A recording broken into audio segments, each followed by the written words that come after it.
श्री सद्गुरुदेव भगवान की जय।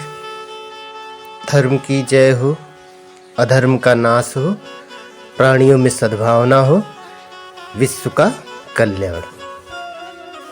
श्रीमद् भगवद गीता के अध्याय 2 के श्लोक संख्या 67, 68 और 69 में श्री भगवान ने इंद्रियों को यानी कि शरीर के अंगों को वश में करने की कला को बताया है, जिसका पालन किया जाए तो हमारे शरीर के अंग वश में हो जाते हैं। मनुष्य को परम धाम मोक्ष की प्राप्ति होती है।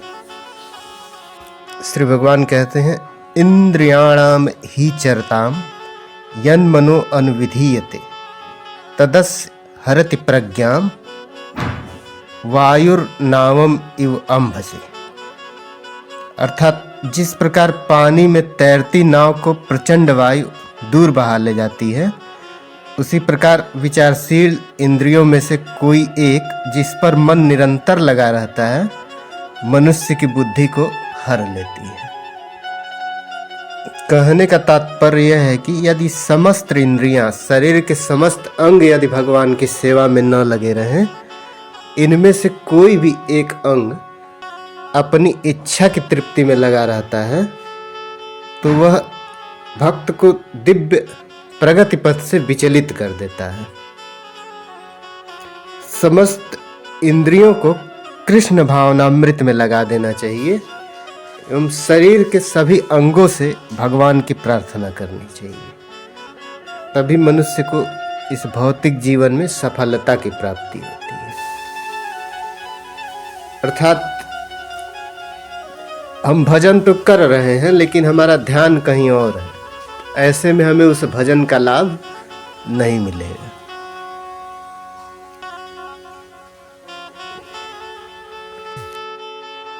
श्री भगवान पुनः कहते हैं, तस्मादस्य महाबाहो निगृहीतानि सर्वशः इंद्रियाणीन्द्रियार्थे अभ्यस्तस्य प्रज्ञा प्रतिष्ठिता। अर्थात जिस पुरुष की इंद्रियां अपने अपने विषयों से सब प्रकार से विरत होकर उसके वश में है, उसी की बुद्धि निस्संदेह स्थिर है।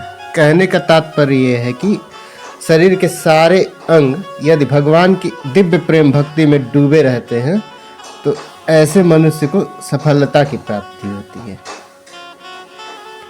और यदि शरीर के सारे अंग भगवान के दिव्य भक्ति में नहीं डूब पा रहे हैं, तो जिस प्रकार से शत्रुओं का दमन श्रेष्ठ सेना के द्वारा किया जाता है, उसी प्रकार से मनुष्य को अपने अंदर ऐसी भावना का विकास करना चाहिए कि वह हमारी सभी इंद्रियों को वश में करे, और जैसे श्रेष्ठ सेना द्वारा शत्रुओं का दमन होता है, उसी प्रकार से हमारे विचारों का दमन करे, अमानवीय विचारों का दमन करे।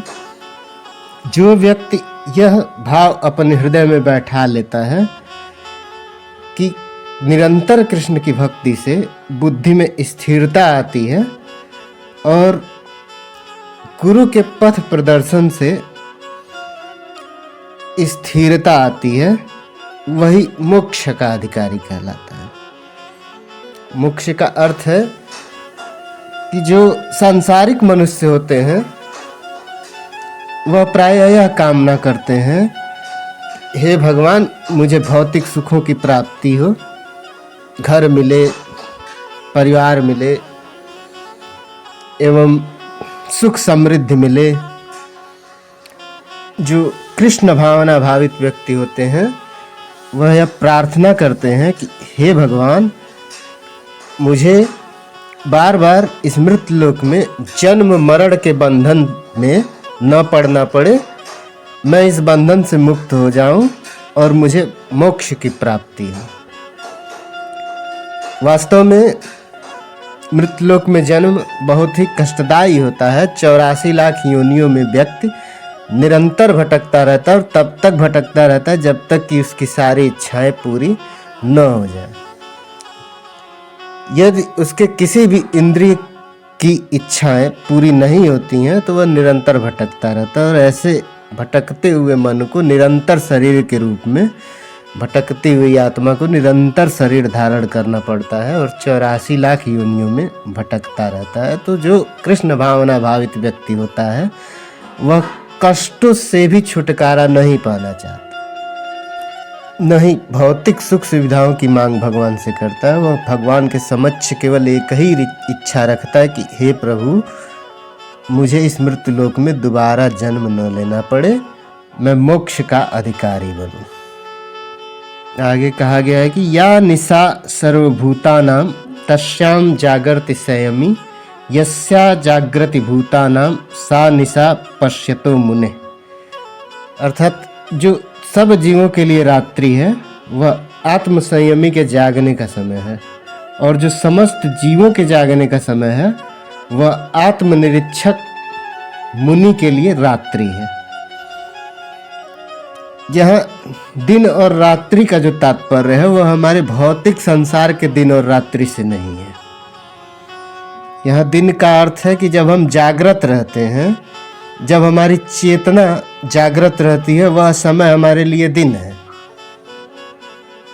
और जब हमारी चेतना जागृत नहीं रहती है, हम विभिन्न प्रकार के विचारों में खोए रहते हैं, सांसारिक माया से उलझे हुए रहते हैं, तो वह समय हमारे लिए रात्रि है।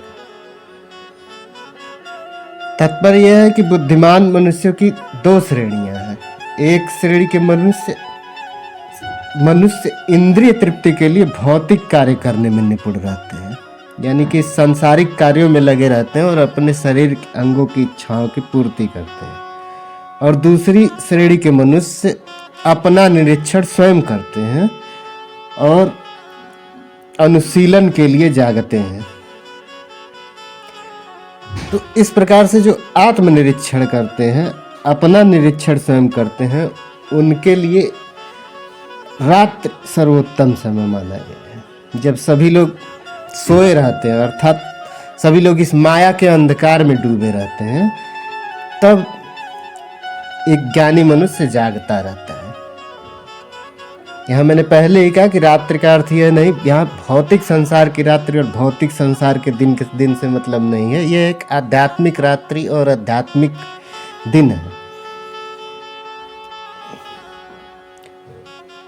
तो जो भौतिकवादी मनुष्य होते हैं माया रूपी अंधकार से युक्त रात्रि के बारे में उलझे रहते हैं और अपने आत्म साक्षात्कार के प्रति जागृत नहीं होते हैं, अपनी स्वयं की चेतना को जागृत नहीं करते हैं। और दूसरे जो मुनि होते हैं वह अपनी चेतना को जागृत करते हैं एवं आत्मनिरीक्षक मनुष्य भौतिक सुख या दुख के प्रति अन्यमनस्क रहते हैं।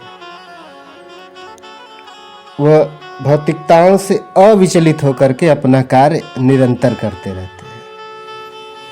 तो मनुष्य को सफलता के लिए चाहिए कि जब रात्रि है, अर्थात जब सभी लोग मोह माया के अंधकार में डूबे हुए हैं, उस समय को भी वह आत्मनिरीक्षण में लगाए और इसी में प्रगति है। अपनी इंद्रिय तृप्ति के साधनों को पूरा न करे, वह समय वह कृष्ण भावना भावित होकर कर्म करे, कृष्ण की भक्ति में लगाए, जिससे कि इस भौतिक संसार से मोक्ष की प्राप्ति हो सके। जय श्री कृष्ण।